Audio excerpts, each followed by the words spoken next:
It's the Lee Company Titans Talkback. Lee Company, all you need. Visit them online at leecompany.com. Titans trust their home stadium to Lee Company. Tackle their heating, air conditioning, plumbing, electrical problems, and they protect your home too. Your next play, visit leecompany.com. Lee Company, all you need. Because of the weird time, this is going to be a weird start to the show. We got 2 short segments, but hey, we'll get your calls the rest of the way. 615-737-1045. I'm joined by the Dr. Kevin Dyson, the scholar, Stoney Keeley. I'm the professor, Zach Lyons. The Titans win 31-29. Kevin Dyson, take it away. Man, it feels like a long time to say that. I wasn't even here for the last one. I was out of town celebrating my mother's 70th. You know, the tag word has always been this season, complementary football. And if something is deficient, something else has to pick up the slack. And the passing game today was serviceable, but it wasn't efficient. But the run game stepped up. And then on defense side of the ball, you got the quarterback a little bit, but you found ways to get turnovers. And then special teams found ways to flip the field, whether it been the big kickoff return at the beginning of the game or the block punt. And stuff like that, when you're searching for an identity, searching for ways to win football games, capitalizing on moments like that are crucial. And today, they were able to capitalize on the momentum that they had. Now, I don't know how y'all felt. We didn't talk about this off air, but there was a point in there, even when they had the lead, I was just waiting on something bad to happen. Yeah. You know, it almost did if not for Kevin Stefanski on those 2-point conversions. Yeah, you're right. But I was just waiting here we go, because you call it lack of faith, whatever you want to call it, just the way the season has gone, you're waiting on something to fall apart. But kudos to them, man, for finding a way to stay together, finding a way to win. I know the cynic is going to say, well, if the head coach doesn't go for 2 and we're playing overtime, the Browns probably win, blah, blah, blah. But at the end of the day, who gives a dang, man? We won a football game. Let's go. Who cares?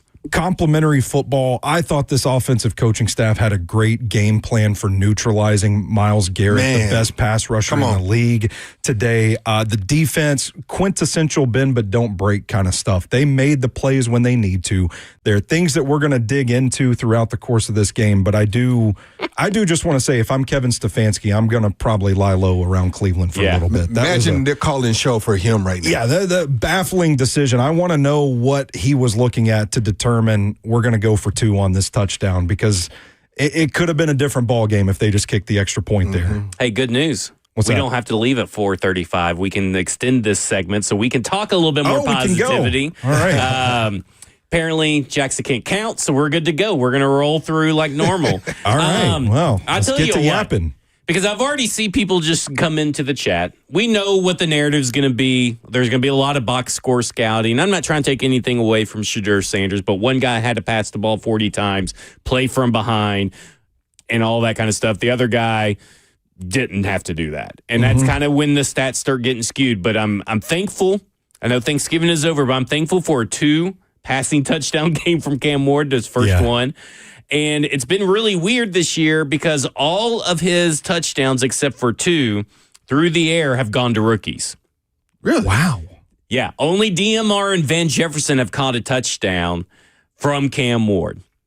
Wow. Think about that for a second. And that goes to, the situation that Cam Ward is in.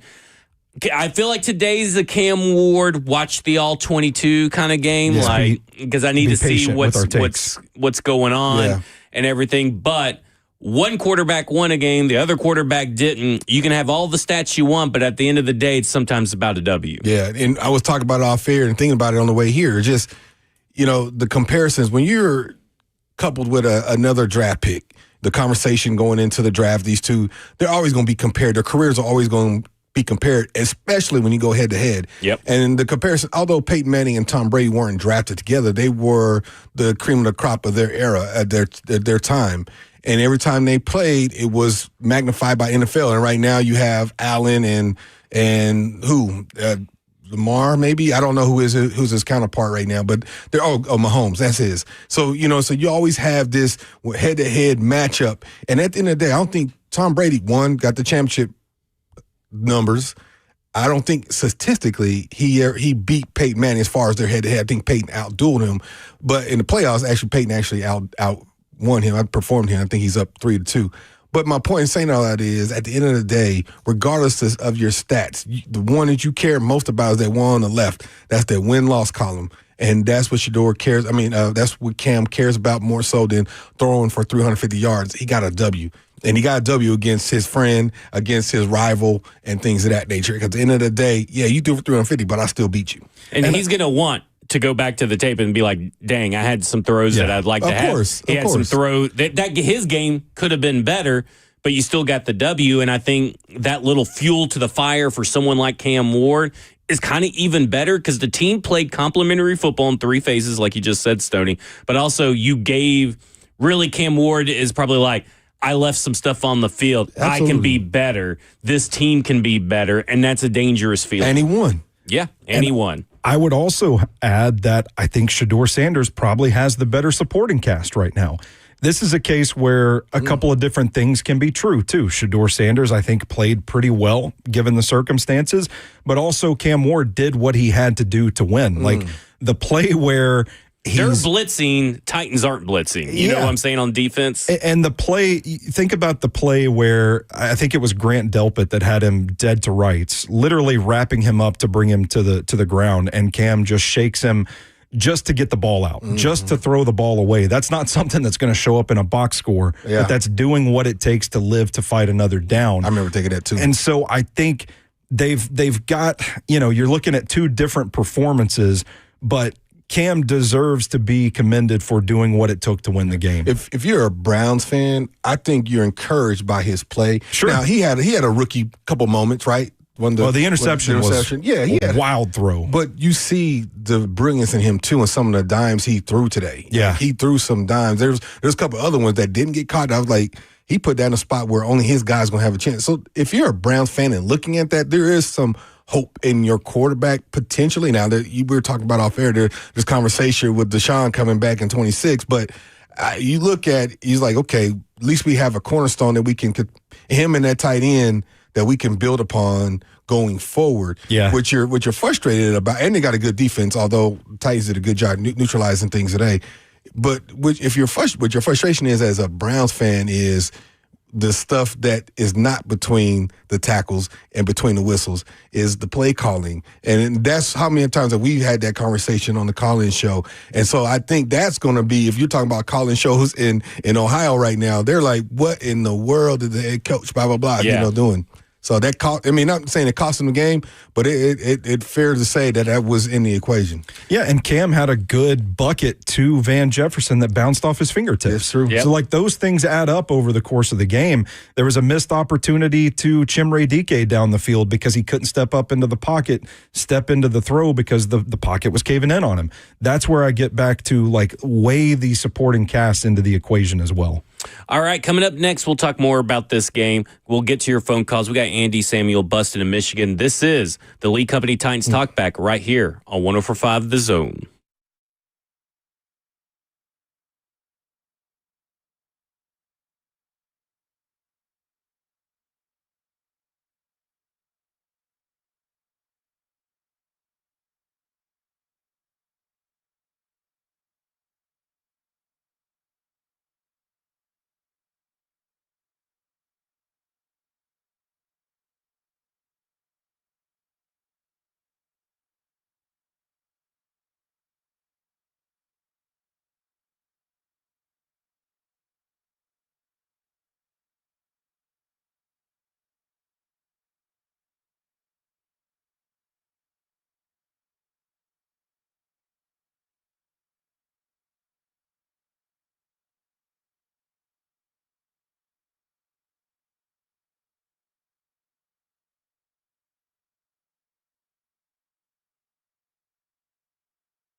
It's the Lee Company Titans Talkback. Lee Company, all you need. Visit them online at leecompany.com.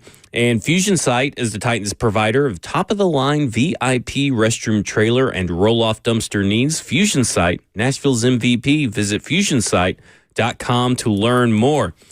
All right. We got to talk about the offensive line. Okay. And I just want to say this real quick because there's been a lot of J.C. Latham hate these last few weeks, and we tell people to turn on the tape. 2 bad plays does not define a whole game. I'm interested to see this ineligible man downfield penalty or whatever because it's an RPO play. I'm interested to see if the timing of it was just off. But both him, Dan Moore, the game plan itself, Dan Moore won some one-on-one reps against Myles Garrett. J.C. Latham won some one-on-one reps with Myles Garrett. Then other times they're just taking him out. A 4% pass rush win rate, the second lowest of his career for Myles Garrett. Crazy. This is when people are betting that literally betting money, Jackson, on Myles Garrett to break the sack record today. And they allowed 1 sack all game, and it was against Myles Garrett, and that was his only pressure all day today. And they had one-on-one situations, not every time, but sometimes. Pretty good on the offensive line, and it starts with the run game. Yeah, and he got his sack on a stunt. So he came from he had to come all the way across the field. He went from one gap, 1, 2, 3. He skipped 3 gaps to get to that sack. So, I think kudos. First, you got to get credit where credit's due. We talked about it. Football starts up front, but first you got to get credit to the coaching staff and recognizing what needed to be done to neutralize the premier pass rusher in the game right now. I think Strahan said it before the game. Like he's at a spot to really set a mark that will be untouchable probably for years, if ever. But he can have 20. I mean, look how long it took to get to 22 and a half, let alone him potentially having 23, 24, 25 sacks on the season. And he is the premier athlete at the defensive end spot right now. And to be able to neutralize him on a one-on-one basis, now he did get a sack, but again, we just mentioned he came from one end to the other. That's kudos to the offensive line and them competing. And as much heat as they've taken this year on this show, on every other show, probably in that locker room from every fan across, they stepped up in a major way against one of the best defensive linemen in the game right now and a very good, stout defense. Yeah, and I would add on that sack, it was a really good team effort by the Browns defensive front, a really good design stunt because you watch the defensive tackle, he rushes inside towards Corey Levin. Kevin Zeitler flips his hips inside to play that guy. Alex Wright goes wide right. J.C. Latham flips his hips outside to block that guy. So you've got Kevin Zeitler looking to his left, J.C. Latham looking to his right. It's like the seas parting, effectively. Yeah. Mm-hmm. So there's plenty of space for Garrett to cross in. If Corey Levin can't get to him to at least disrupt the timing of it, it's a free shot at the quarterback. That's a very good scheme. It was a very good, very well schemed sack for Myles Garrett. I thought they chipped him when they had to. They double teamed him when they had to. Peter Skoronski big in that game plan. Yeah, and there were times that they slid protection to his side and ended up in a matchup with Peter Skoronski on Myles Garrett, and he played pretty well. Best on best. I thought he attacked him with leverage. He got his pads down and kind of exploded up. He stood Myles Garrett up on a couple of plays. And when they weren't doing something like that, they did a good job running away from Myles Garrett. It felt like they made a special effort to identify him on every play. Mm-hmm. And they knew where he was on every snap, and they had a plan for it. It was really impressive stuff. From a game planning standpoint, I'm having a hard time thinking of an area that they've attacked better than they did Myles Garrett today. Yeah. I agree. Let's go to the phones. Let's go to Samuel. Samuel, you're on with Titans Talkback. Well, I'll make this short and quick and stuff. Like, this is the second Titans win. For Cam Ward, how much this game meant to him and stuff? Was he really playing with a chip on his shoulders? Because, the whole media attention been on Shador Sanders this whole time overlooking Cam Ward. Do you think he really took it personally in this game right here? And that's just my question. I hope everybody have a good day. Yeah, I think, I think every game is personal to Cam Ward because I think that's just the competitor that he is. Yeah, and I think there was added sauce to this because of his friend on the other side, the counterpart, the conversation about that.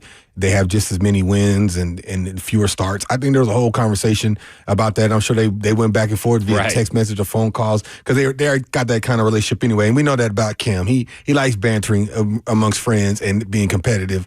So I think this was extra special for him to get the win. That's why I said it earlier. Statistically, you can say Shedeur outperformed him from a number standpoint. Obviously, that's there. A lot of yards after catch. Yeah, but at the end of the day, when it comes down to it, what matters most is wins and losses. So right now, Cam is 1-0 against Shedeur, and that is something he'd be able to hold over him for however long till they meet again. I'm curious to hear what you guys have to say about this, but it kind of feels like momentum was building for this idea that like Shedeur is better than Cam. It felt like we had two camps going where some people were saying, well, the Browns need to be playing Shedeur. Shedeur's the best quarterback they have right now.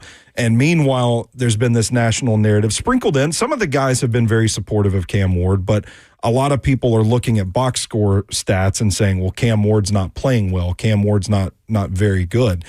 And it felt like there was like the Shedeur supporters were waiting at the chance to jump and just come out and say, oh, Shedeur's better than Cam. The Titans should have taken Shedeur Sanders instead of Cam Ward. And I do wonder if there is a certain vindication for Cam Ward to kind of control that narrative a little bit, to get this win, to come out, like I said, do what he had to do to win, if it is sort of a justification and kind of keeps that conversation at bay for another day. I look at it like this. I think there could be I think it's just a natural in this society now to compare every quarterback to every other quarterback and to do all this thing. Here's what I'll say. Shedeur played really great today. I think for a guy that was drafted in the 5th round, was discounted. I mean, I obviously thoroughly enjoyed Shedeur Sanders' tape, so I'm a little bit probably like, the stuff he did today is the stuff that we saw on his tape. Yeah. And I've had those moments with Cam this year where the stuff he did great was the stuff we saw on tape. And I think we're a couple of missed opportunities either by the receiver or by Cam from saying, hey, Cam Ward played just as good as Shedeur Sanders. Shedeur Sanders just got his stuff in garbage time. Yeah. But I will say that I think that what Shedeur Sanders showed today says a lot about him. And I still think Cam Ward is going to be better.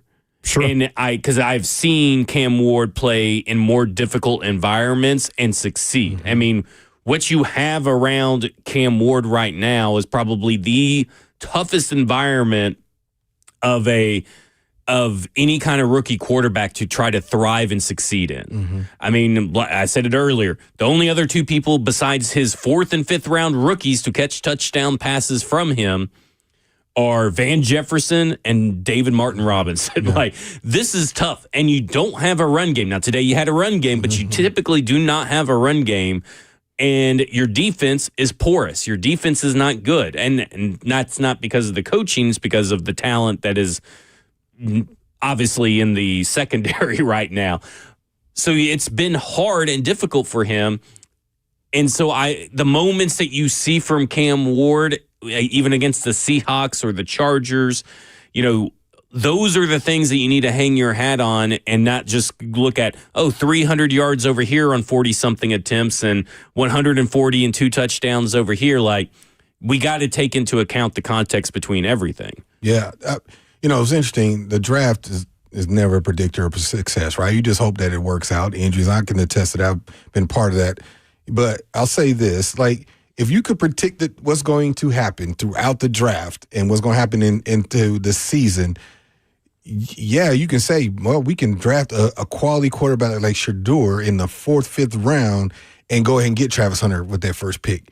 If you're going to get a first, because I would agree that Shedeur had a 1st round talent. For whatever reason, he fell off as far as he did, because conversation was he's number one, number 2. All of a sudden, he was the 4th or 5th quarterback taken this year in the draft? Yeah. And so if you could predict that, imagine the win that you would have had if you could have got a talent like, say, a Travis Hunter and then get a talent like him. I'm not saying he's better than Cam Ward. I'm just saying if you're trying to collect talent, as the Titans have been. But to your point, Zach, I think people forget what Cam is going uphill against. He is doing a lot with a little, and he's making a lot look of at the plays. defenses he faced. He doesn't get to face the Titans defense. Yeah. And he does in practice, but I mean, like, someone's like, well, Cam Ward's never thrown a 3-touchdown game.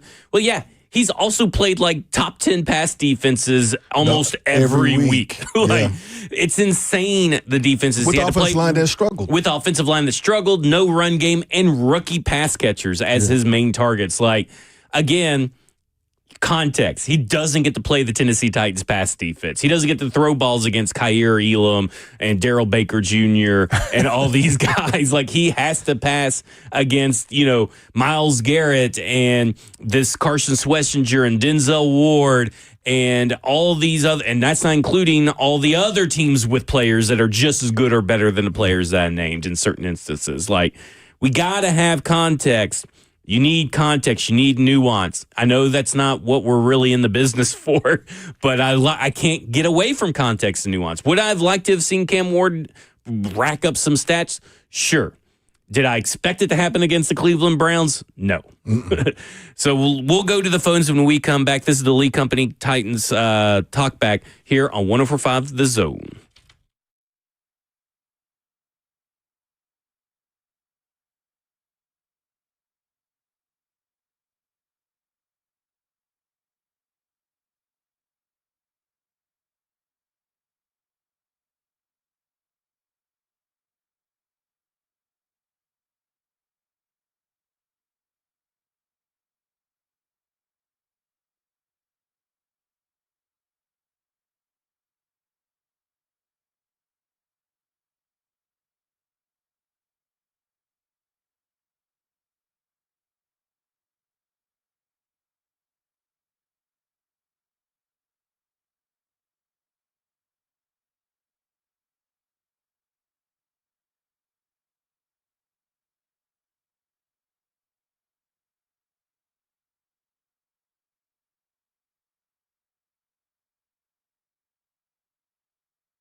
It's the Lee Company Titans Talkback. Lee Company, all you need. Visit them online at leecompany.com.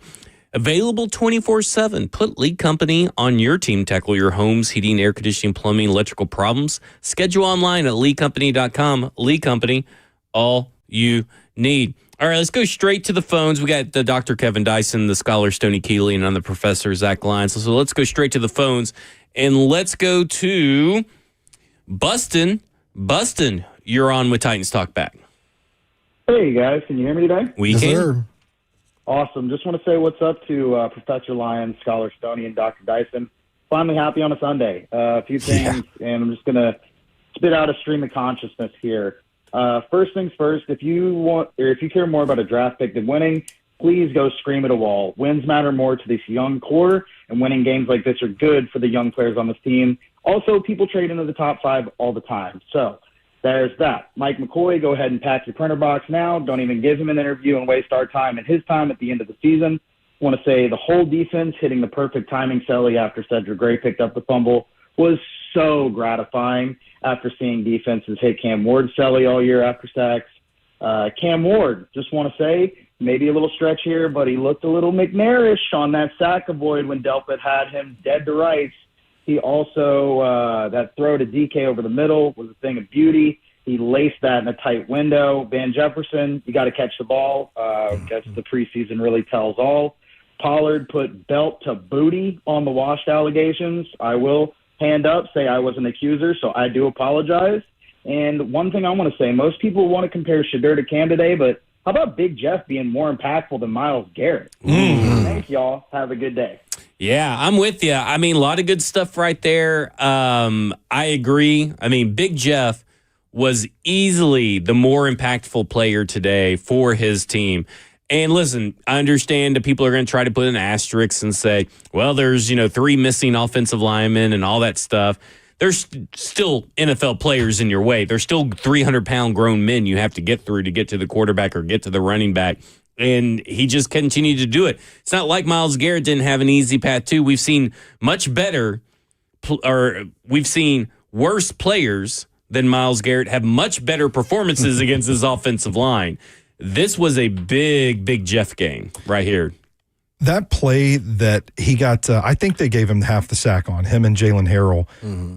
The ball is snapped, and then you see Jeff just put one hand on the right tackle, one hand on the right guard, and he just drives them both back before he crosses inside and gets the sack. Just dominant performance. And for all of the credit that Cleveland gets for finding ways to generate pressures with Myles Garrett, moving him around the formation, I thought Denard Wilson and company did a heck of a job moving Jeffrey Simmons around, finding ways for him to generate pressure. He was a menace the entire game. To me, this was one of those, like, man, if the nation is watching this, you're going to see Jeffrey Simmons is undeniable. To me, this was one of those games that you point at and you're like, that's an all-pro caliber player right there. He's taken over this game. Yeah, it validates and verifies what we've been saying all year long. He's the best player on this roster.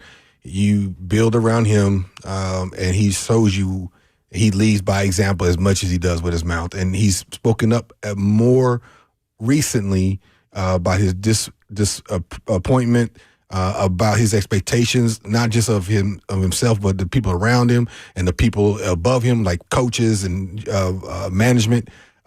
Jeff is a winner. He's a guy who's going to give it everything he has, and he's showing you that, man. He's very talented, and I don't know if there's an interior lineman right now that you would put above him.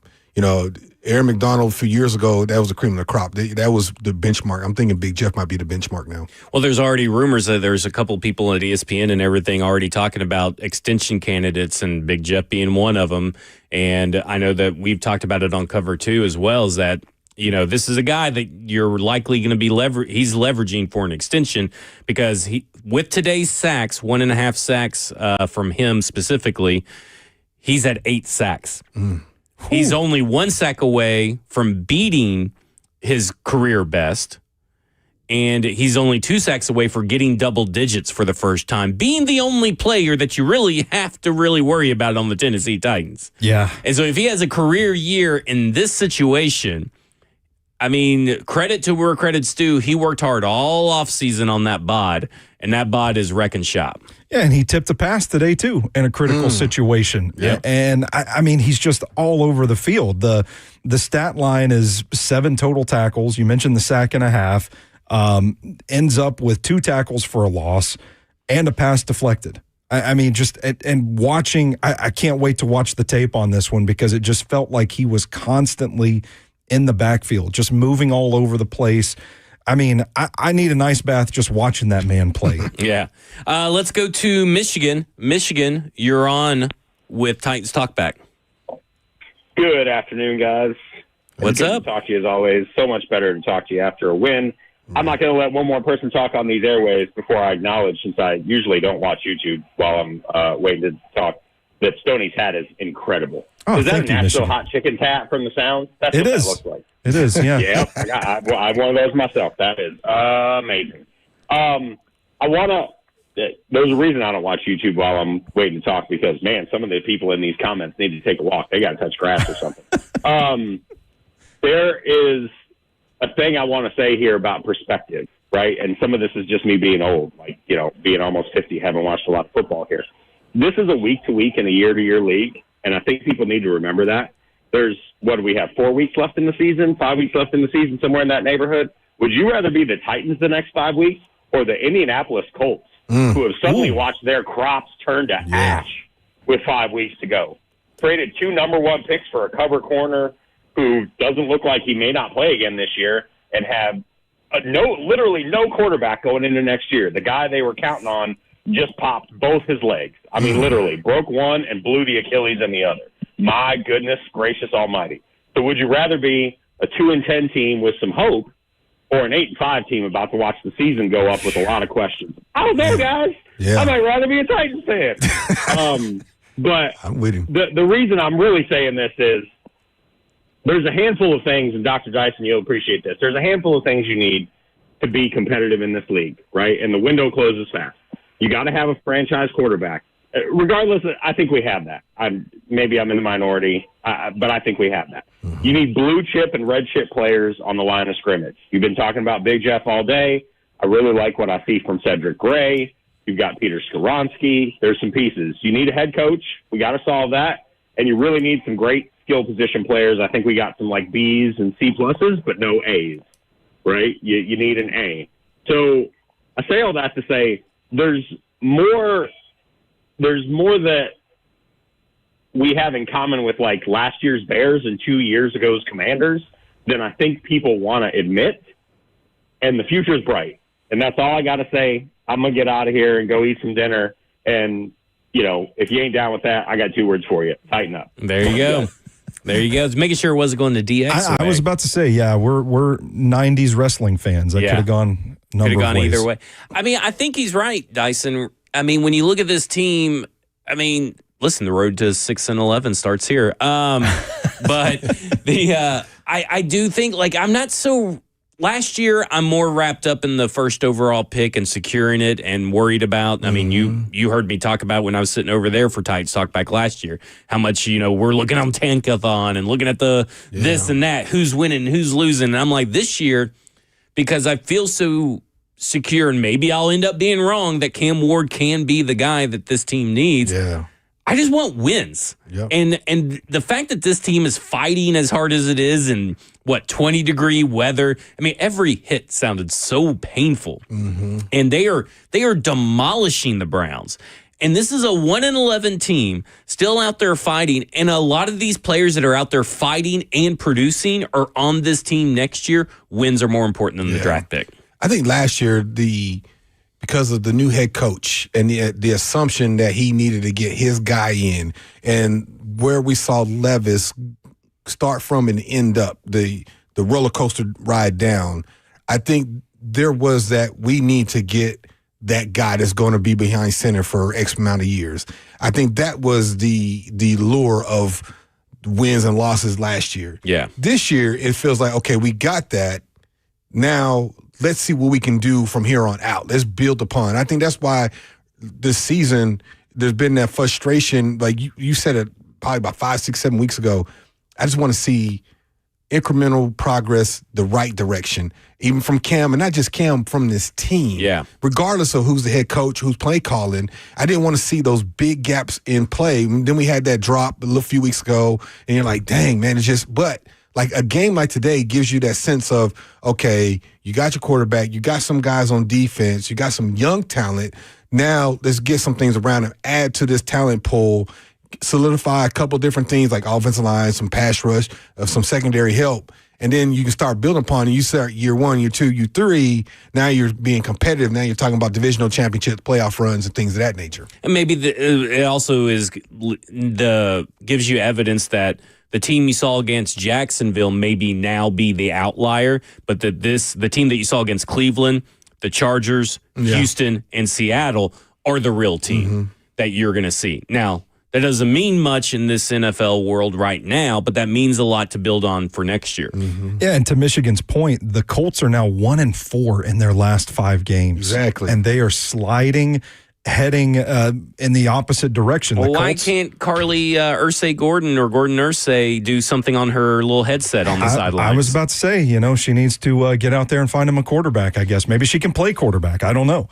But the Titans are now 1-1 in their last 2, and you think about how competitive this team, the feeling among the two fan bases, it has to feel like two ships passing in the night. Well, and to me, it's like the players have been preaching all week long for the last, I don't know, every week, that they still want to win games. Yes. And they're desperate to win games, and Coach Mike McCoy said that players on Thursday, he knew on that Thursday practice that this team, the way the players behaved in that practice, how they put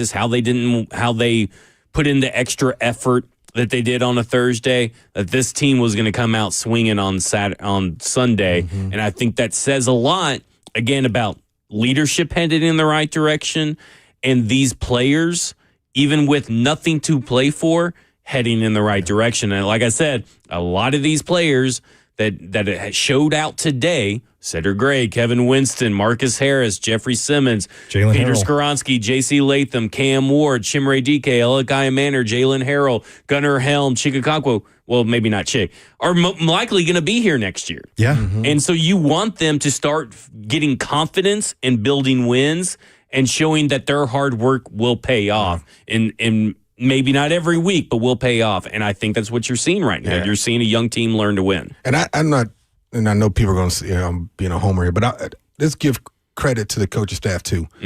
There has been an uptick in the last several weeks. Whatever they're doing from a preparation standpoint, motivation standpoint, there has been an uptick. I'm not saying that's going to save anybody's job, but what I'm getting at is a lot of these coaches recognize that they potentially are not here next year. And what are they doing? They're coaching their butts off, and they're doing the best they can. And we have seen improvement, right? And even today, there was, you look at that drive, that opening drive. I know it was echoed that it might have been their best drive of the year. I tend to think that one last week was better than that. The difference was it ended up at 6 instead of a 3. Yeah. And I thought, but again, we've seen now 4 or 5 games in a row, opening drives are yielding really some kind of points. Yeah. And again, not to say that's going to save anybody's job, but you got to give some credit to them as well, as they have kept the ship afloat, and we have seen improvement, especially with a young team and injuries and all the things. And you got to win against the team. And for those who've never been to Cleveland in December and played in a football game in that stadium, right, coming that wind and water coming off that lake, it's one of the worst places to play. It's so cold. It's just eerie. There's no sun. And the fans, I love them because they're some of the most loyal fans in the NFL. They're barking at you, throwing bones, throwing bottles. Like it's snowballs today. Yeah, snowballs. Yeah. It's a hostile environment. And to go up there and do what you did, man, come out of victory, man, that's saying something. And we're not giving that enough credit because we all know they're the dead men walking. They're walking the Green Mile right now. But at the same time, look what they've been able to accomplish. It hasn't equated to a lot of wins, but it has been a little bit of improvement. All right, coming up next, Andy, Eric, T-Mac will go to your phones. This is the Lee Company Titans Talkback right here on 104.5 The Zone.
It's the Lee Company Titans Talkback. Lee Company. All you need, visit them online at leecompany.com. And we're just talking about Big Jeff and the defense.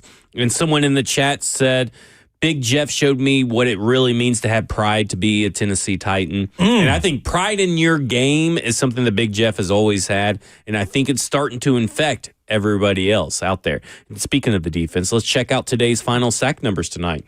Thanks to Big Jeff and Jalen Harrell, the Titans had 2 sacks versus the Browns, adding $200 to the already $3,400 total, bringing that total to $3,600 for Kroger's donation to Second Harvest Food Bank of Middle Tennessee. Every time the Titans sack the opposing team's quarterback, Kroger donates $100 to Second Harvest Food Bank of Middle Tennessee from Kroger through its Zero Hunger, Zero Waste plan. Kroger is committed to creating communities free of hunger and waste. Kroger is the official tailgate headquarters of the Tennessee Titans. Try Boost by Kroger Plus for free pickup and delivery. Plus, 2 times the fuel points with your membership. Start your free trial today at Kroger.com. Pay as low as 1 cent per gallon when you redeem fuel points by using your shopper's card. Every 100 points gets you 10 cents off per gallon. Exclusions apply. Visit Kroger.com for details. Now, last year we had like a stat of the game that was always sponsored. We don't have that anymore or anything, but here's the stat of the game for you.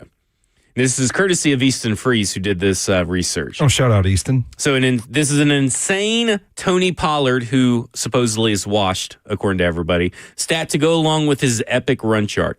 Per Next Gen Stats, Pollard got 90 of his 161 rushing yards today before contact. Wow. Shout out to the offensive line. Yeah. Here's the hilarious part.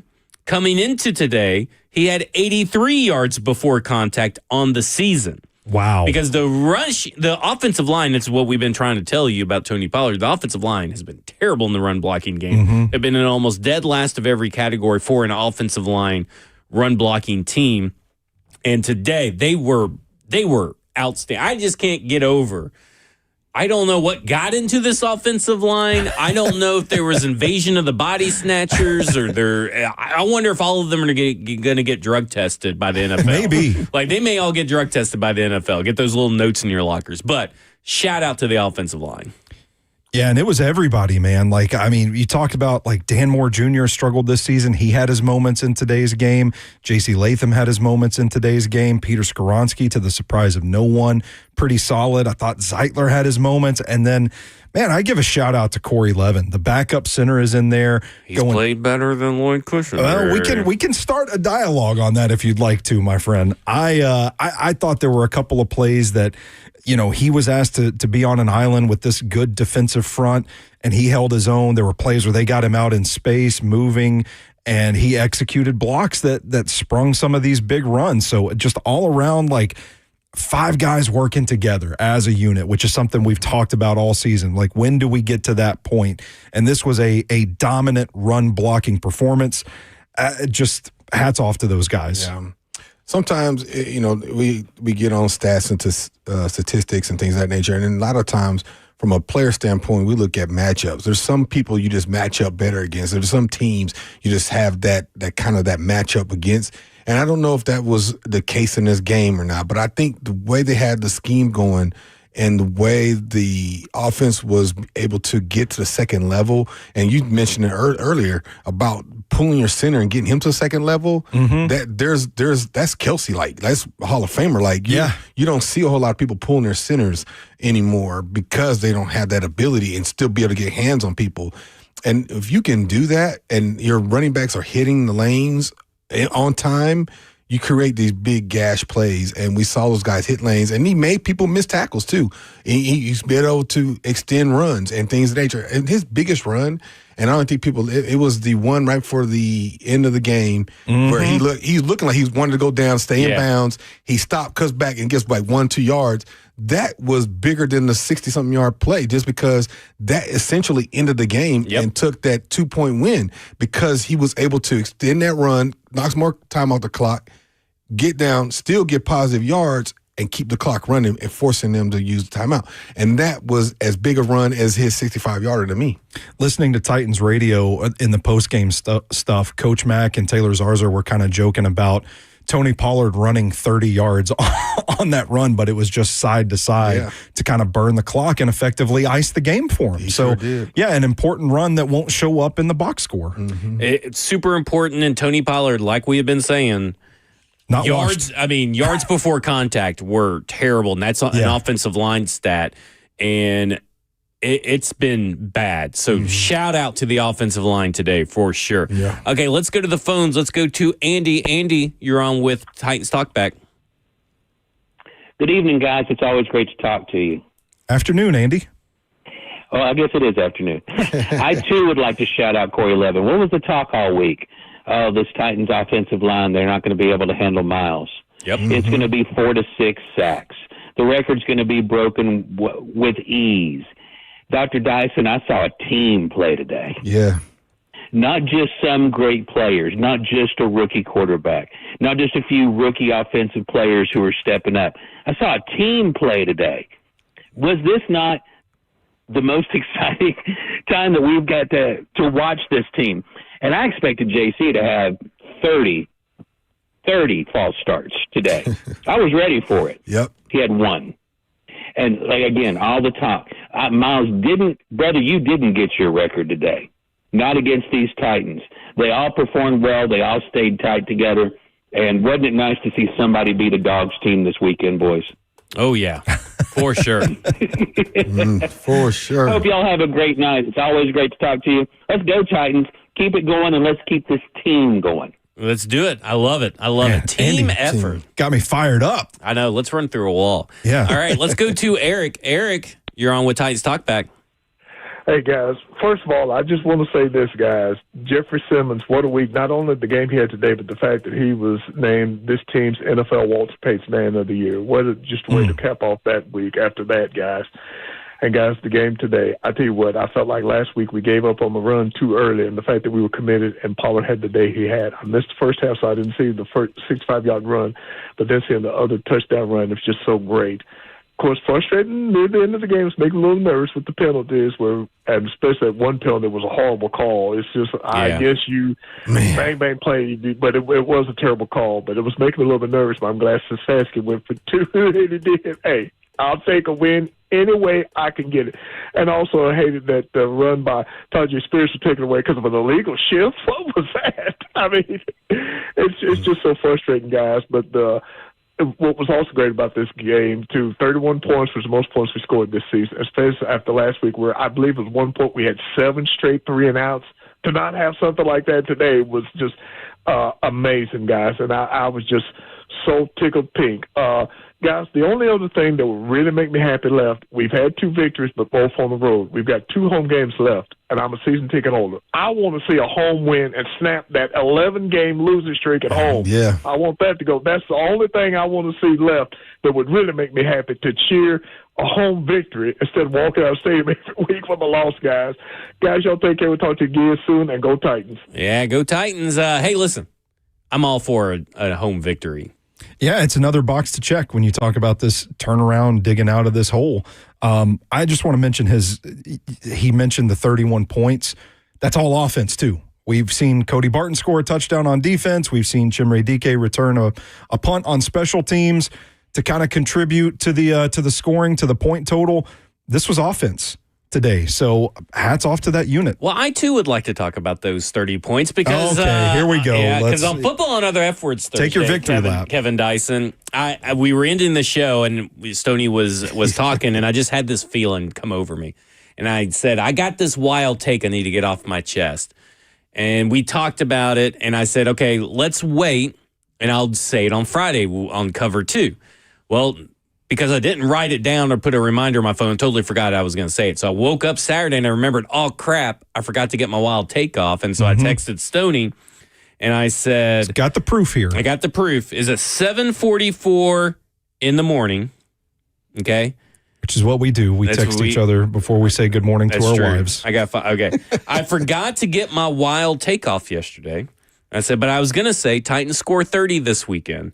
He goes, no way, you need to put down the crack. I did. He screenshot that. It's up on Twitter, too. I'm just saying, I felt it. I felt it on Thursday, and I wish I would have got to it on Friday and just remembered it, but Titans scored 31 points. Woo! Yeah, I mean, hand up, I didn't know if the Titans would score a single point going up against this defensive front, so serves me right for my lack of faith, I guess. Yeah. You know what's crazy? Sometimes if you look at NFL, you look like that 0 and something team last in passing, go off for 4 and something yards passing that week against the number one pass defense. It's just sometimes just the matchup just aligns for you. You know, they got the right kind of play call, right kind of energy, the weather effects. You know, it's just this happened to be one of those games. They just seem to have the Swartzy and the Browns defense number in a lot of respects. And it's really the running game. Passing game was serviceable. They made plays when they needed to, or some plays at times. Really was the run game that kept them in it. And special teams. Special teams give me short fields. That helps a lot. Yeah. I just wonder how much they're plugged into the media over there. If they like heard us all week, like talking like this wasn't a 3-9 football team. Like this was an impossible matchup for them. And they were just like, no, on paper, you would have thought it was an impossible matchup. Yeah. When you talk about the coaching pedigree of Jim Schwartz, you would have thought that they would have been, and this how this offensive line is played generally, you would have thought that Dan Moore would have given up 5 sacks. And traditionally, Dan Moore gives up multiple sacks every time he has played the Browns when he was with the Steelers. Yeah. And this time he gave up 0 sacks, which feels like an anomaly and a wasted opportunity by the Browns. But you would have thought that at least based on the coaching matchups, Kevin Stefanski is really good at creating space, and this is a Tennessee Titans defense that's really good at giving up space. And you saw it today. They gave up some really easy, wide-open zone routes to these wide receivers who were able to find what they needed to find and get yards after the catch on top of that. But they played kind of like a bend-don't-break offense. They only rushed 4. Denard Wilson's like, okay, we're just going to really hardly ever blitz because we think we can win with our 4 versus your 5. It's kind of like what the Jags did to the Titans a week ago. Yeah. And I'm like, this is a time where you can say, and this is kind of crazy to say because I know there's people that are still not happy with Bo Hardegree and Mike McCoy and all those guys. They outcoached the Browns. I would agree. And that is wild to say, and I'm probably going to regret it later. But today, I feel like they outcoached the Browns. Yeah, I'd agree with that, and I think that's going to be a conversation in Ohio. I think that's what they're saying, especially on them last 2 scores. Like, what were you thinking about? Because how often have we had that conversation of why'd you do this on 4th down and not this, and why you take so long, why you had to take the time out here? Just the decision-making of the people in charge hadn't always aligned, and that also plays a part in wins and losses as we had seen, and it was evident today that the decisions of a head coach technically cost you an opportunity to win a football game. Because if you get in overtime, who knows what happens? You get in overtime, they may come up with something. Maybe they have something in their back pocket to get in Cam Ward's face, a strip and sack score type thing. You know, you never know. But thank goodness they had the bonehead calls that kept them from getting an opportunity to have a chance to tie the game and go in overtime. Yeah, and the game plans worked on both sides of the ball, offense and defense. And this was a big mindset game. We heard Mike McCoy mention that term several times in his post-game presser, and I'm thinking, man, if he's going to the team and talking about the mindset as often as he's mentioned mindset in this press conference, it's going to sink in. And the Titans played like they had a very specific identity and mindset today, and I think that's a credit to the coaching staff trickling down from them to the players. Yeah. No doubt. I mean, I don't know what got into everybody over at St. Thomas Sports Park. They heard us talking. But we've been talking for 12 weeks now. Like why now? I mean, I don't know, but I mean, they looked like a totally different team. Yeah, they did. And it wasn't a perfect team, but they looked like a totally different team. And they played complementary football. And he kind of used the Browns also as an example of what he's been messaging Mike McCoy in his press conference, like, keep fighting. Because if you look at the Browns, they kept fighting and almost got back to win this game. All it takes is a couple of plays, right? Yeah. All it takes is one guy breaking a tackle and all this kind of stuff. And Stefanski just kind of got in his own way in the end. I mean, when he called the first 2-point conversion, I was like, what is he doing? There's 4 minutes and 20 seconds left on the clock at the time, I think. You have your timeouts. Why are you going for 2 right now? I didn't understand it. Because you've been able to kind of stop and listen, Mike McCoy gets a little conservative, right? So we know that he's probably going to run the ball more. you had opportunity to get the ball back. It wasn't over for your team. And if they hadn't done that, we would have probably been on less time tonight because they probably would have gone to overtime. Mm-hmm. For sure. So, I guess you guys send Kevin Stefanski. I could not imagine what's going on in Cleveland right now. No, I I lost to can't. the Titans. I mean, it was bad enough that I'm talking to you while the game's going on. I'm like, should we take Kevin Stefanski off the list of potential Titans candidates if he gets fired? After that? Yeah, I'm out. I am firmly out. Like, I was kind of on the fence anyway. I like Stefanski. I think he's a little bit underrated compared to most people. When he has a really good quarterback, his game plan can move. But that's inexcusable what we saw a lot of the time today, even on the fourth downs and turning down penalties that would have gone in your favor and all that kind of stuff. Like, it was bad. It was bad today. All right, coming up next, we're going to go to T-Mac and John. We'll talk more about this game. This is the Lee Company Titans Talkback right here on 104.5 The Zone.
It's the Lee Company Titans Talkback. Lee Company, all you need. Visit them online at leecompany.com. All right. Just got a little stat for you here. Tennessee Titans scored a season-high 31 points in their Week 14 win at Cleveland, marking their first game in 2025 where they have scored more than 24 points. On top of that, this was also the most points allowed by the Browns at home since Week 1. That is Week 1 of 2024 against the Dallas Cowboys. Dang, a lot of football been played in between then and now. Yeah, when you really think about football. it. A lot of football. So the Tennessee Titans and Dallas Cowboys, pretty much the same offense. How about that? Yeah, pretty much the same offense. Pretty much same offense. All right, let's go with to T-Mac. T-Mac, you're on with Titans Talkback. Yes, I kind of want to highlight Mike Berganzi in his comment. I was thinking about this the other day. Like, I was thinking about, the way John Robinson built up the team and then single-handedly killed the team all, like, in the same tenure, right? And then kind of Rand Carthon kind of helped do that, right? So, then I was thinking about, like, all the Jeffrey Simmons trade rumors, right? Normally when there's a public consensus of a player needing to be traded, whether it's Kevin Byard or Derrick Henry or A.J. Brown or whatever the situation was, previous regimes would have done it, right? John Robinson would have traded Jeffrey Simmons. I think Rand Carthon would have traded Jeffrey Simmons. It's got to say something, like Mike Berganzi has to know something. I have to have a certain level of wit and intellect that the previous general managers did not have. And I honestly think this team is going to be in great hands in the future because no matter how much it was out there, right, whether it was, I got to call you guys out, whether it was you guys saying it or the other radio stations saying it, or there was articles online about trading Jeffrey Simmons, he ignored all of that. And you saw why he did not trade Jeffrey Simmons today. And I hang up and listen. Thank you. Thanks, T-Mac. I think he makes some good points. I will say this, that, Rand Carthon did have an opportunity to trade Big Jeff last year. I believe an offer from Minnesota was on the table, if I recall correctly, and they turned it down. Yeah. So I'm not necessarily saying that Rand Carthon wouldn't trade him. I'm just saying I know he at least had the opportunity to and didn't. Now, that may have changed over the summer of this year if Rand Carthon was still employed, but he's not. But I do agree that going into a different situation here, when it comes to Mike Berganzi in this draft class, and we kind of talked about it on Football and Other F Words, is that at the very least, this draft class provided you franchise quarterback, let's say an average quarterback at the very least, an average NFL level quarterback, and tons of depth. At the very least. It's trending in a different direction. It's trending like Gunnar Helm could be tied in one. It's trending like Chimere Dike, who maybe have been considered for wide receiver 4, could possibly be even a wide receiver 2. Yeah. It's trending that Cam Ward can be a franchise quarterback. It is trending that Marcus Harris could probably play wherever you line him up and make an impact. And Kevin Winston is playing like Kevin Winston right now. I mean, like, it's insane how well he's playing in certain situations and how he continues to get better and better. So it's trending better than that, but at the very least, you're getting depth players. And this team needs that just as much as it needs starters because there has been no depth on this team dating back to the Mike Vrabel days. At least on offense, I feel like they're definitely trending that way on the offense side of the ball. And I think I look at players like DK. I think he's obviously in that consideration for a Pro Bowl, for a return man especially. And what does that look like with him, his career going forward? Do you evaluate him to be a number 2 receiver, which equates to not returning as much because you're getting more reps as a receiver?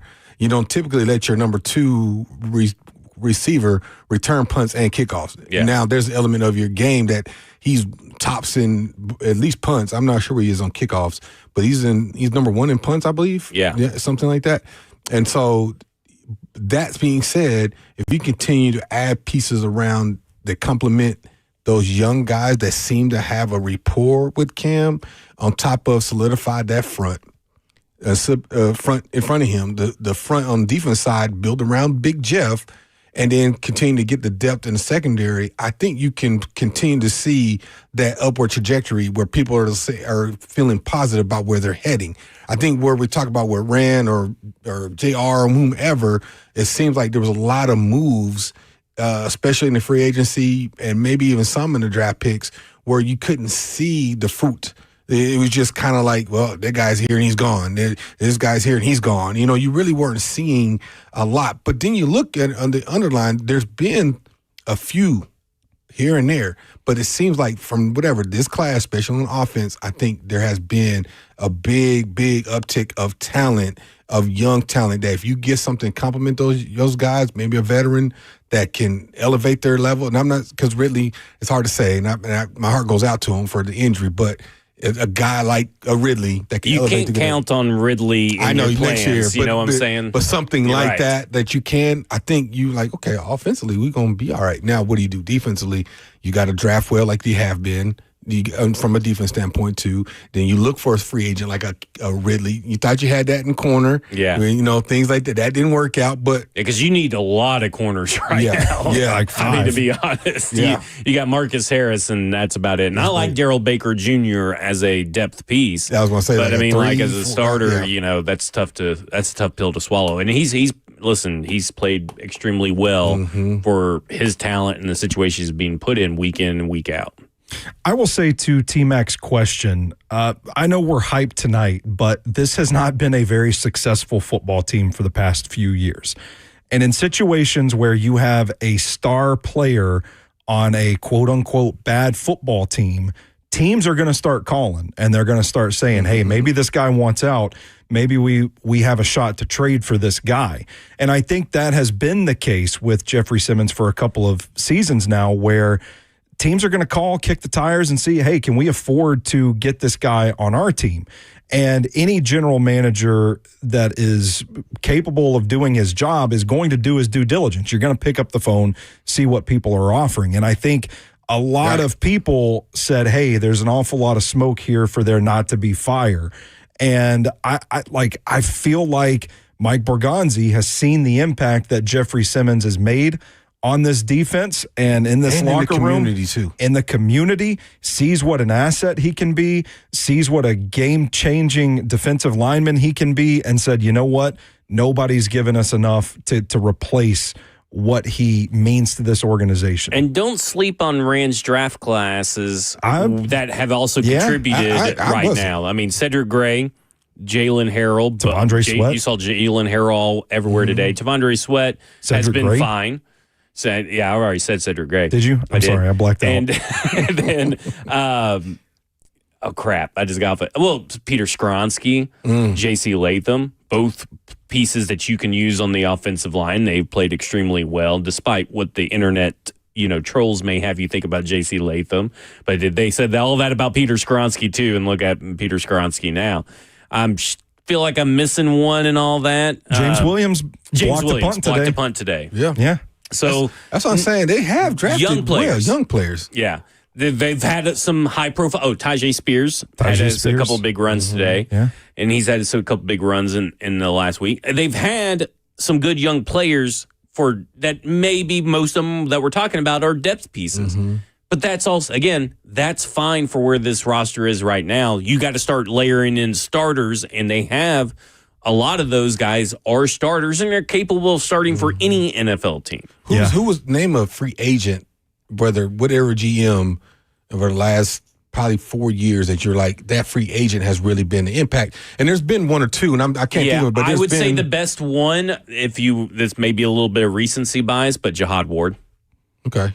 I would say that he's probably been the best free agent signing that they've had, and he's probably the cheaper of all the free agent signings. I don't know if there's been one that's been a big money spent.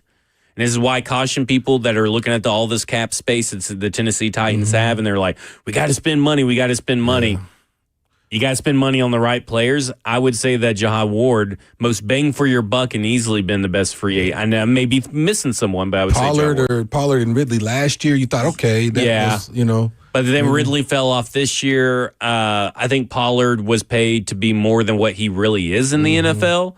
And I think that's where my issue with him comes. But I would probably say Pollard would be second. Yeah. Sebastian Joseph Day. Oh, that's a good one. Yeah.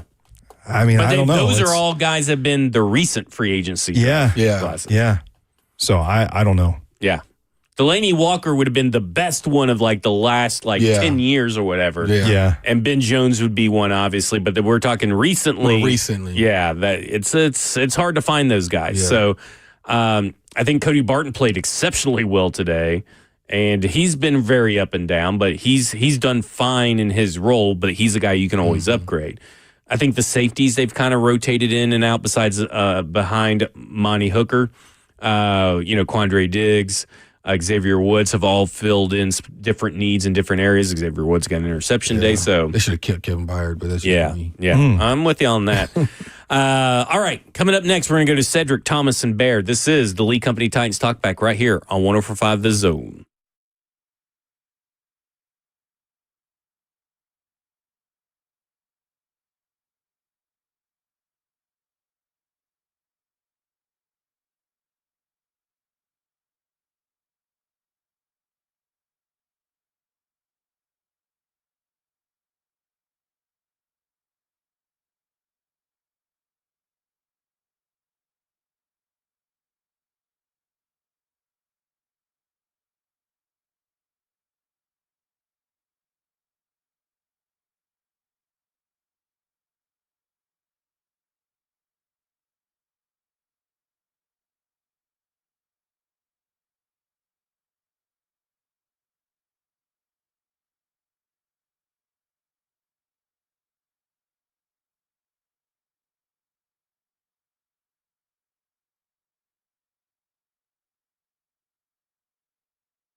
It's the Lee Company Titans Talkback. Lee Company, all you need. Visit them online at leecompany.com. The Titans trust their home stadium to Lee Company to tackle their heating, air conditioning, plumbing, electrical problems, and they protect your home too. Your next play, visit leecompany.com. Lee Company, all you need. Just from me, earlier I was talking about the preliminary stats from PFF, said that only Myles Garrett pressure was the sack. Next Gen Stats has also backed that up, that his only pressure today came on that sack where he had to go, as Coach Mack would say, transcontinental to get it. And I have to say, I mean, again, I know that, like, it's a 2-11 football team, but, like, I was just so impressed today. And I think that if you're not at least walking away a little impressed from the fight and the play you saw from this team, you're just a hater. That's all I could say. That's it. You know, the coach's job is to put the players in the position to be the most successful in any given situation and time of the game. And I felt like the coach staff today did a good job of game planning the premier pass rusher in the game and not letting him be the reason why.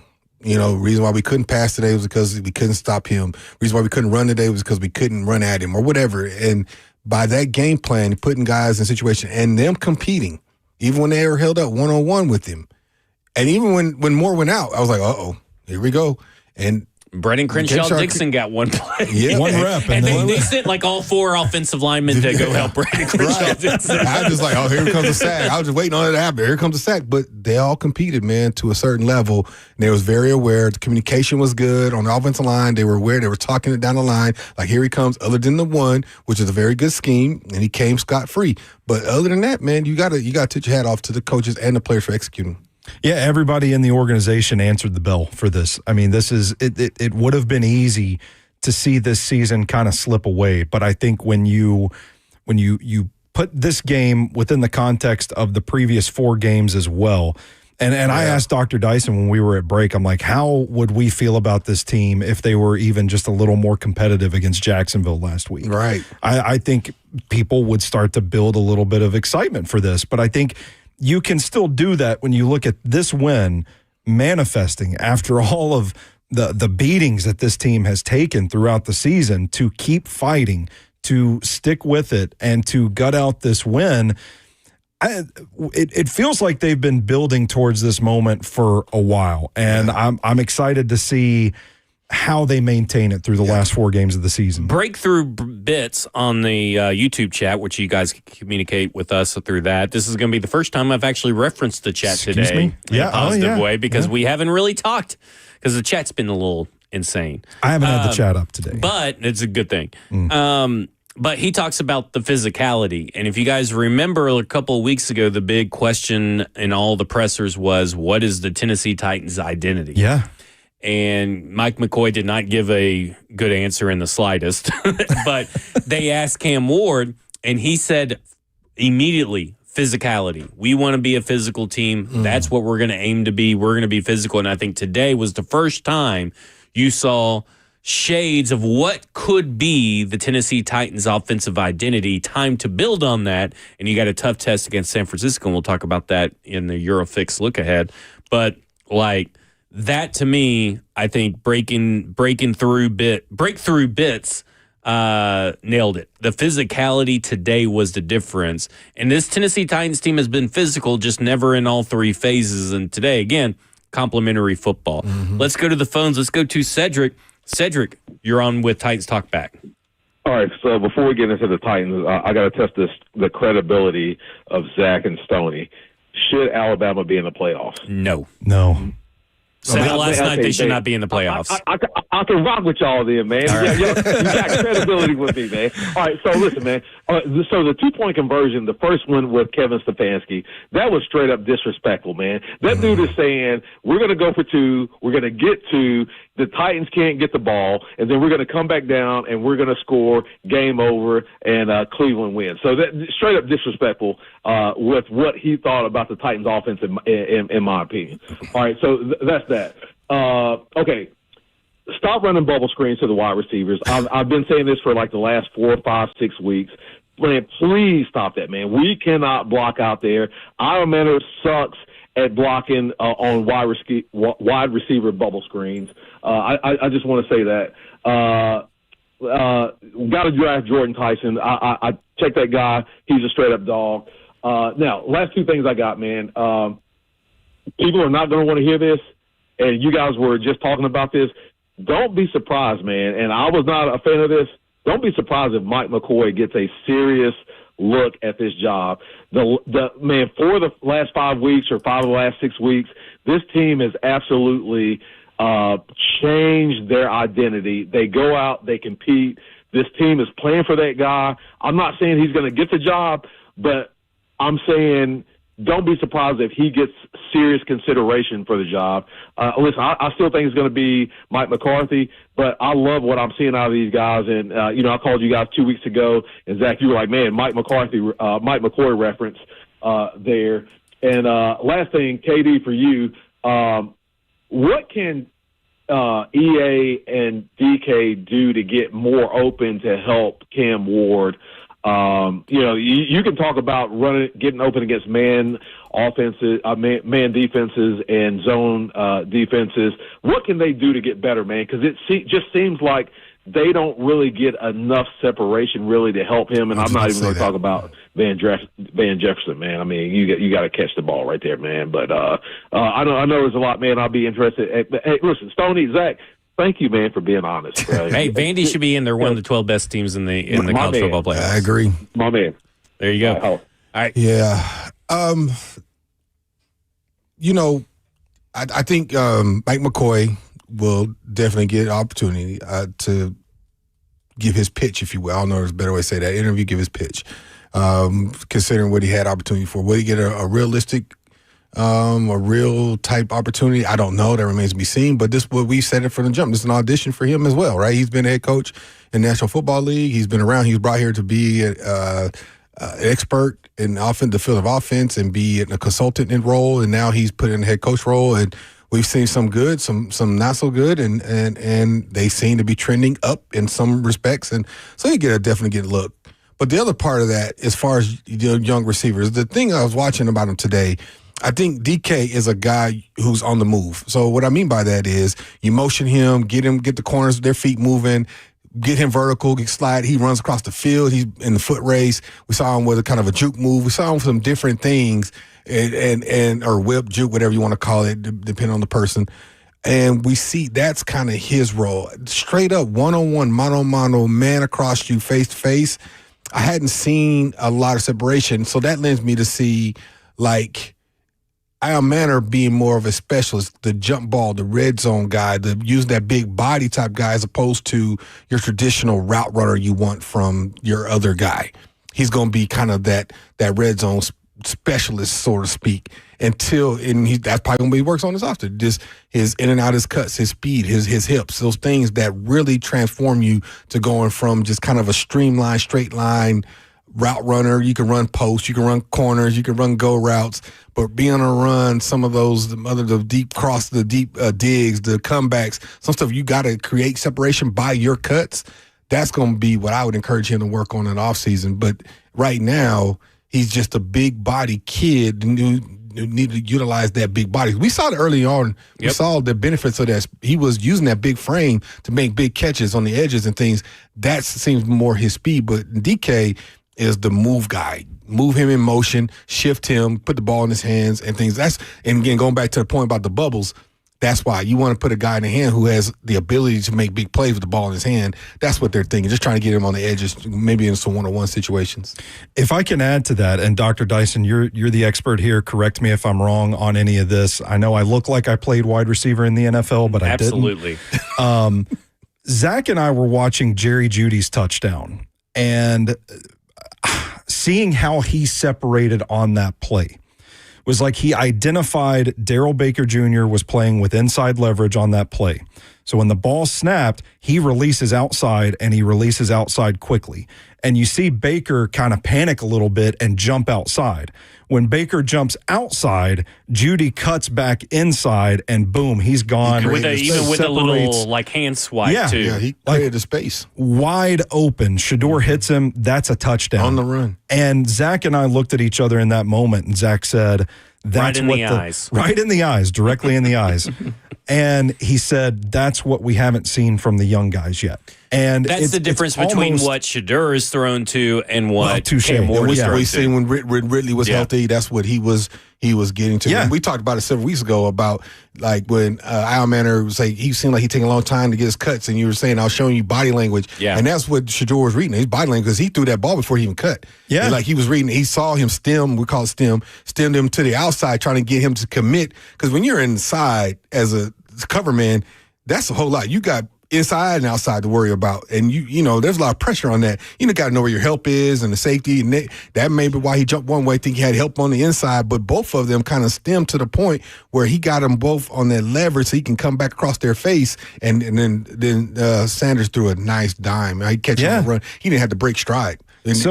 That's Jerry Jeudy, a guy that's played a lot of ball in the NFL. Who's always been a route runner, by the way. So that sort of experience, the nuance and the technique, it feels like there's an opportunity for the young guys. I'm not saying they should be expected to become Jerry Jeudy with that kind of release or anything like that, but there is an opportunity for them to do more of those sort of setup moves that kind of comes with time, reps, and experience in the NFL. But Jeudy, Ridley, what's the other one that came before them? He was at the Raiders. Drawing blank, Alabama wide receiver. Now we got Devontae Smith, Amari Cooper. Mm-hmm. If you watch them guys probably started with him and it's gone to Jeudy and all the rest of them. They are route runners. They're technicians. And so they have built this thing over there in Alabama where they have learned how to use their body and skill set. Even the kid that got in trouble for the car accident, Ruggs, he might have been the best route runner out of all of them. And he obviously his career, what happened. Right. But my point is they have a sense of that because of how they've been utilized at the University of Alabama, where somebody like Iron Manor, who's been a red zone, big body guy, one step, one move type guy, not the double move type guy, the shiftiness. Well, in DK has that ability. He just got to polish it up a little bit. He's always kind of been a speed guy, a long guy. Yeah. I can run past you. Where those guys have that in them. They've all been fast and shifty, but they also have used that shiftiness to create passing lanes and opportunities, and that's why they've been putting out the most first-round wide receivers in the last several years. And to talk about this, you just explained what they need to work on. Mm-hmm. They're going to have that opportunity when last year they're all training, like we've harped every week, I feel like now, that they were all training for combine, pro days, and all that kind of stuff. Now they're going to have that time. And so that's the next step. We're talking about 2 fourth-round rookie wide receivers. Yeah. And I'm not saying that these guys are guys that you feel comfortable, we just need to draft one more, and then these are our top 3. But they have room to grow just as much as Cam Ward has room to grow. And now we know where they need to work on. I mean, considering Al Manor being a 4th-round pick and Treylon Burks, right? Yeah. They're similar to me in their how they go about business. Big bodies, more straight line guys, one cut type guys, as opposed to move the body type guys. And tell me what's the difference? One went the 1st round, one in the 4th round. Really, was difference? There you go. I mean, I'm not being facetious, but I'm saying that's a similar in a manner. Now, Ion Manor has a better upside right now, obviously, because he's younger. He's just gotten here. It's a different type of offense than what Treylon was in, that sort of nature, but the body type is what I'm getting at. Is very similar in how they go about their business. And so one was 1st round, one was 4th round. Now, you saying if one's 4th round, the value in it, he's a 4th round pick, and we're having this conversation because we see potential in him, and he's a 4th round pick. And even more so, you got a potential Pro Bowler, and if he doesn't get in a Pro Bowl, I'd be shocked in another 1st round or 4th round pick. That's saying something. Yep. Yeah, you piqued my interest there. You said something about the offenses they played in. I think you factor that in, too, when you look at the offense that Chimere Dike played in at Florida and Ayu Manor being used mostly as a blocker at Stanford, maybe getting like a few targets a game. Both of these guys, when we talk about learning to separate through technique, they just have a long way to go. And it's not to say they can't get there. It's just something, the next evolution of their game as they continue to develop. Coming up next is our Eurofix look ahead right here on the Lee Company Titans Talkback on 104.5 The Zone.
It's the Lee Company Titans Talkback. Lee Company, all you need. Visit them online at leecompany.com.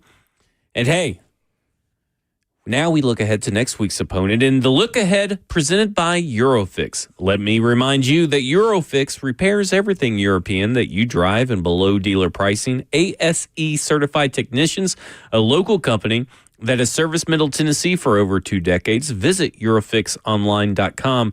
Next week, the Titans are heading out to the Bay Area, out to the West Coast to face the San Francisco 49ers.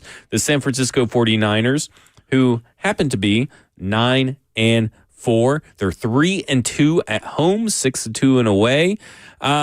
They are coming off 3 straight wins heading into their bye week because they're currently on bye. 41-22 over the Arizona Cardinals, 20-9 over the Carolina Panthers, and 26-8 over the Cleveland Browns, who you just scored 31 on. So here's the thing. Can you score more than 8? Can the Tennessee Titans score more than 8 points against a very, very good but banged up San Francisco 49ers defense headed up by potential head coach candidate Robert Saleh? And lose sight of the fact that, one, you don't want to have a letdown. But the big thing is, the second part is that's a long flight. Yep. I don't know what their plan is. Everybody's a little bit different. I've done it both ways. The night before, as we normally would, or even the Friday before. We've flown out to Seattle the Friday before, and then kind of had a walkthrough practice and things the next day. Just kind of get acclimated to the time change as much as we could. I've seen it both ways, and this late in the season makes it even harder because your recovery time is shorter as you get banged up. You know, you're recovered by Wednesday, sometimes Thursday, and then you got to play again on Sunday. And that you add a 4 or 5 hour flight to that can be tough. So that being said, I think, and San Francisco's coming off a bye week, I think the Titans have an opportunity to have another good showing. Whether they go up there and win or not, you want them to be competitive in that environment, overcoming this travel, and just build upon what they had today. Does that equate to a win? That remains to be seen. But I just don't want to see what we saw against Jacksonville, a big dip. I want to see some kind of consistency to say, as we've been talking about it all night, going forward for 26.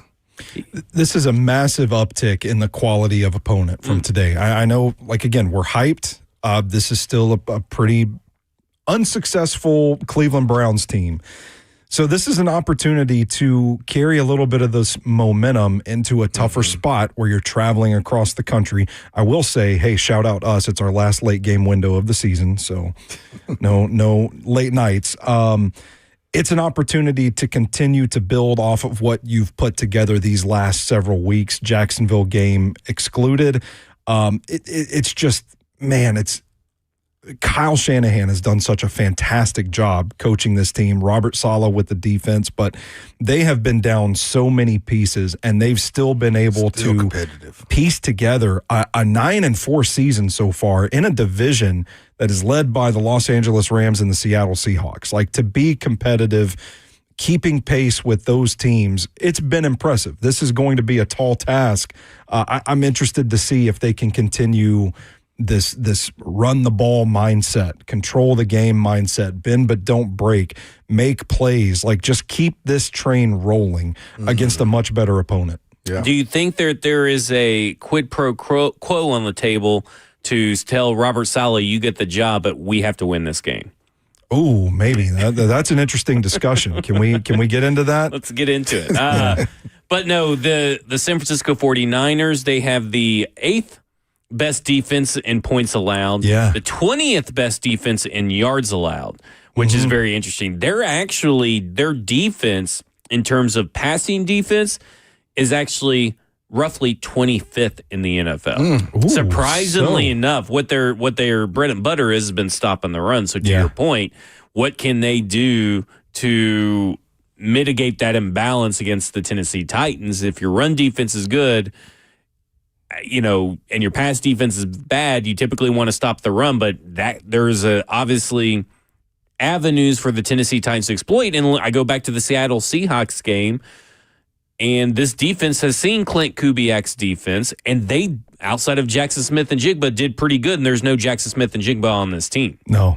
So what can this defense do against the San Francisco team after they have faced a few different times this season similar systems to the Shanahan system? But they don't have McCarthy. No McCaffrey. McCaffrey. I was going to call McCarthy. I had that coach in my head. McCaffrey. Now he's not what he was 5, 6, 7 years ago, but he's still somebody you got to deal with in both facets, run and pass. And I think that is the way however they utilize him coming off a rest week, how they utilize him in their schemes, whether they create one-on-ones with linebackers or the stretch outside runs with him and let him pick gaps to hit.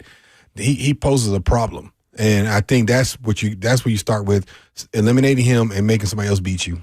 In terms of efficiency on defense, they are the 24th best defense in terms of EPA per play allowed. So that's an efficiency stat. In terms of pass defense, they're 26th. in the NFL. And they actually allow on their dropbacks 25th success rate. 49.5% of their opponents' dropbacks earn the yards needed on necessary downs and distances. Tennessee Titans are right there underneath them at 49.7, by the way. So their run defense is good in expected points added in terms of efficiency, but in success rate, they actually allow a lot of yards. That kind of goes back to their 29th in yards gained by the rushing offenses that they face. This goes back to what we were just talking about in the stats, in that points scored, they're 8th. Points and yards allowed, they're 20th. So they're allowing a lot of yards, but they're limiting your scoring opportunities. And I mean, that's where the Tennessee Titans struggle. It's not really, they struggle gaining yards, don't get me wrong, but they struggle scoring points more than anything. Yeah. Yeah, and it'll be interesting to see what that injury report looks like too. To see like where this team's at coming off their bye, if they're going to be back to anything remotely close to full strength, and how the week of rest impacted them. Yep. And what's your thoughts on Purdy? I know we got to go, but I like Brock Purdy. I don't know how much of it is the Shanahan system and fits like a glove and all that kind of stuff. I like Brock Purdy. He's now going to be a little bit healthier and a little bit further removed, so that's a dangerous combination. I feel like he's a gamer. I feel like he's a guy that just kind of rises to the moment, and it's a perfect marriage within that offense too. Yeah, I agree. I think he's been very good about using the guys around him. He's got one of the better tight ends in the game. He's got one of the better running backs in the game, and he's had some serviceable receivers, Juwan and a couple other kids that they've made plays for him. And whether they top echelon receivers or not, they've made plays. And I think Shanahan does enough. He does a lot to bring that talent, get everything he out of his talent. Their leading receiver with 806 yards is Christian McCaffrey. How about that? If you can stop Christian McCaffrey like you stopped Myles Garrett, you may be able to win the game. Exactly. Kevin Winston Jr. legacy game. There you go. That will do it for us. This has been the Lee Company Titans Talkback. Lee Company, all you need. Visit them online at leecompany.com. Titans radio coverage is produced by Joseph Bonanno, studio producer Justin Hawkins, studio host Lucas Panzica, promotions director Rich Ferris, director of sales Hunter Rice, general manager Allison Warren, operations manager Paul Mason, executive producer Rhett Bryan, and Grand Poobah Jackson Williams behind the glass. Sorry to the guys that we couldn't get to on the phone. I know Bear was one of them. Forgot the other name. For the Dr. Kevin Dyson, for the scholar Stoney Keeley, I am the Professor Zach Lyons. Enjoy your Victory Monday. This is the Lee Company Titans Talkback right here on 104.5 The Zone.